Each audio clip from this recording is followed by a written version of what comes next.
Hello दोस्तों, आपका एक बार फिर से स्वागत है हमारे YouTube चैनल न्यूज जोन में। तो हम आपके लिए फिर से लेके आ गए हैं बहुत सारी अपडेट, जिसे देखने के लिए बन रहे हैं हमारे वीडियो के अंत तक। तो सबसे पहले हम बात करने वाले हैं सौरभ जोशी के हम शकल और सलमान अंसारी के बारे में। तो उन्होंने आज अपने YouTube चैनल पर एक वीडियो डाला जिसमें उन्होंने सारी सच्चाई बताई कि आखिर उन्होंने सौरभ जोशी की तरह वीडियो क्यों बनाए और इस रिलेटेड बहुत सारी बातें बोली। तो मैं इनका छोटा सा क्लिप लगाया, तो आप लोग क्लिप में जरूर देखें कि आखिर इन्होंने सौरभ जोशी से रिलेटेड क्या क्या बातें बोली है और उनके हम शकल वीडियो बनाने के ऊपर भी। हाय गाइस, मेरा नाम है सलमान अंसारी। जिसको नहीं पता मैं बता दूं। सीन कुछ इस टाइप का, सबके सब मुझे बहुत बड़ा यूट्यूबर समझने लगे। सबके सब ये सोचने लगे कि मेरी लाइफ बहुत अच्छी है। सबके सब ये सोचने लगे कि मैं बहुत पैसा कमाने लगा हूँ।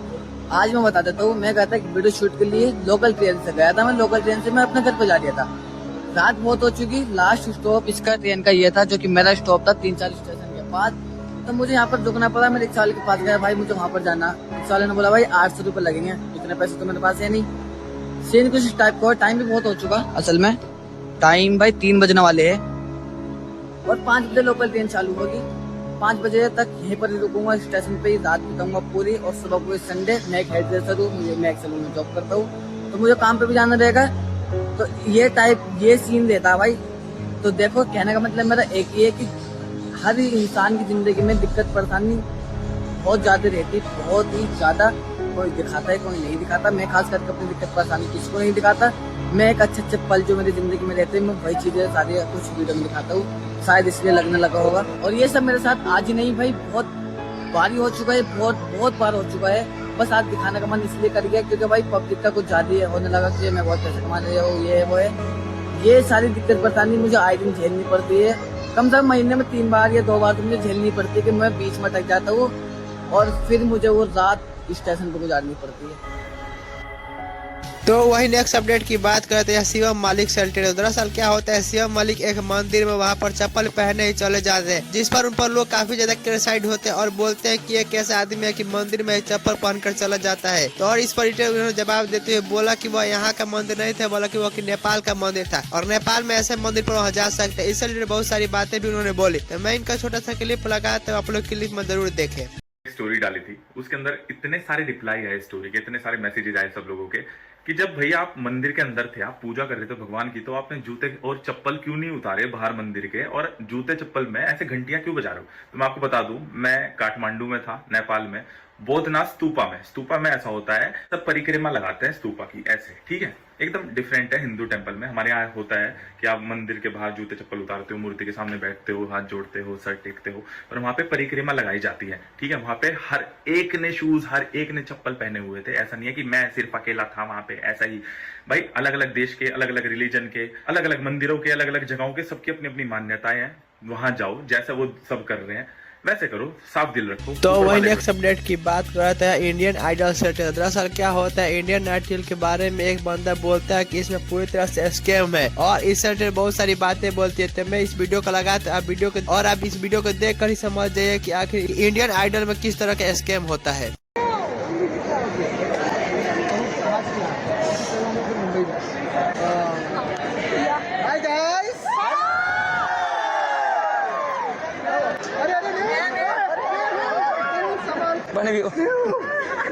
भाई ये 2022 का वीडियो है, ठीक है। जितनी भी ऑडियंस तुमको दिख रही है ना, मतलब सारे ऑडिशन देने गए थे, इंक्लूडिंग मी।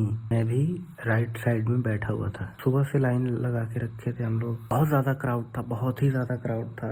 नेहा कक्कड़ आई थी, उदित नारायण, हिमेश रेशमिया आए थे। हम लोग को ऐसा कोई उम्मीद नहीं था।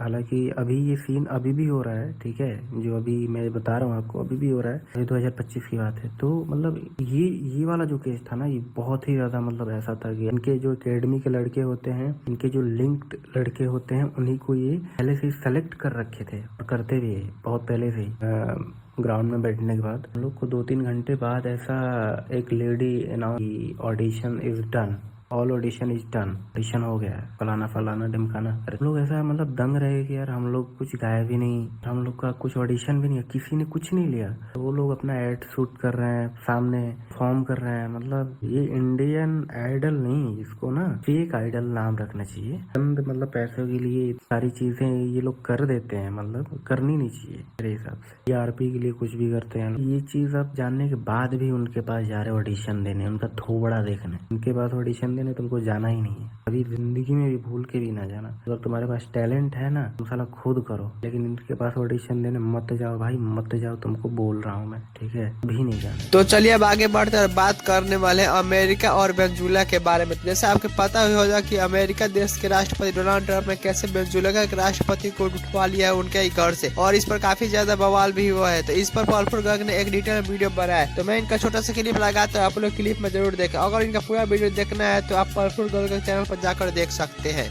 2026 का पहला मिलिट्री स्ट्राइक यूएस ने किया है वेनेजुएला के ऊपर। वही ट्रंप जिनको नोबेल पीस प्राइज चाहिए था, बट अब समझ में आता है इनको मिला क्यों नहीं। इन्होंने वेनेजुएला पे स्ट्राइक करने के रीजंस दिए हैं कि वेनेजुएला नार्कोटिक्स ड्रग्स वगैरह में डील करता है और इलीगली ये मटेरियल यूएस पहुंचाता है। बट इसके रियल रीजंस ये हैं कि फ्लोरिडा और कैरिकस जो वेनेजुएला की कैपिटल है, वहां से फ्लोरिडा का डिस्टेंस 2000 किलोमीटर भी नहीं है टोटल, ठीक है। मतलब ये समझ लीजिए दिल्ली से पोर्ट ब्लेयर का डिस्टेंस ज्यादा है इससे। तो ये जो वेनेजुएला है ये ईरान और चाइना के बहुत क्लोज जाता जा रहा है। वेनेजुएला वर्ल्ड का हाईएस्ट ऑयल रिजर्व लेके बैठा हुआ है, सऊदी अरेबिया से भी ज्यादा। अब जो इसके प्रेसिडेंट है वो इस देश को, वेनेजुएला को एज ए डेमोक्रेसी नहीं चलाते हैं, वो इसे एज ए डिक्टेटरशिप चलाते हैं। वहां की करेंसी खत्म हो चुकी है नियरली, ठीक है, ह्यूमन राइट्स खत्म हो चुके हैं। अब ये लोग अपने ऑयल को, जैसे ईरान यूज करता था सेकेंडरी रूट से, वैसे ही अपने ऑयल को दूसरी कंट्रीज को बेचते थे, ठीक है। ईरान के साथ भी काम करते हैं, ईरान को भी फंड करते हैं, ठीक है। अब चाइना ने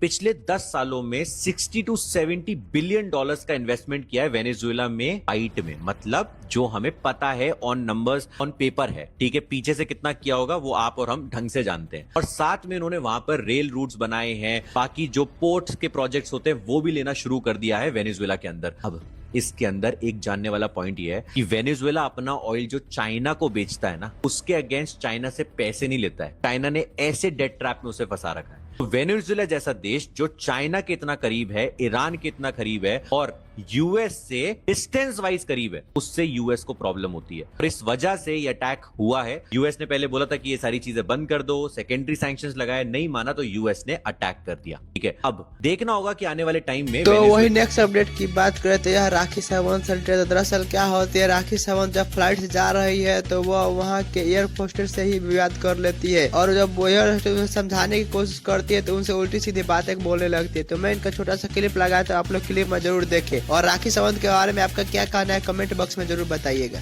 सो आपातकालीन स्थिति में आपको इस निकास को खोलना पड़ सकता है। मुझे संस्कृत नहीं आती है, हिंदी बोलो। मैम यही लैंग्वेज है ये। आपातकालित क्या है मैम? इमरजेंसी। आपातकालित मतलब इमरजेंसी। आपातकालीन आपको नहीं समझ रहा है तो मैं क्या बोलूं, आप बताइए। आप चाइनीज में बात करो, मुझे चाइनीज आती है। मैम मुझे चाइनीज नहीं आती है। मुझे चाइनीज खाना भी पसंद है और चाइनीज बोलना भी आता है। मैम दोनों अवेलेबल नहीं है। क्या ये कौन है? ये तो चाइनीज ही दिख रहा है। मैम हम लोग अभी इंडिया ही जा रहे हैं, बट आपको चाहिए तो आप इसके बाद नेक्स्ट फ्लाइट ले सकते हैं भूटान के लिए। लैंड होने के बाद लैंड तभी होंगे जब हम टेक ऑफ करेंगे। बट मेरे पास तो भूटान का बोर्डिंग पास है, आपने मुझे अंदर लिया कैसे? मैम हो ही नहीं सकता आपके पास, क्योंकि हम लोग ने क्रॉस चेक करते हैं 3 बार। हम लोग स्टाफ, सिक्योरिटी स्टाफ भी चेक करते, ग्राउंड स्टाफ नहीं तो फिर एक्चुअली जो मेरा बोर्डिंग पास है ना, टॉयलेट में कोई और लेकर गया और किसी और का बोर्डिंग पास लेकर मैं इस गलत फ्लाइट में बैठ गई। ऐसा पॉसिबल ही नहीं है। अभी अगर आपको जाना है तो हम लोग टाइम पे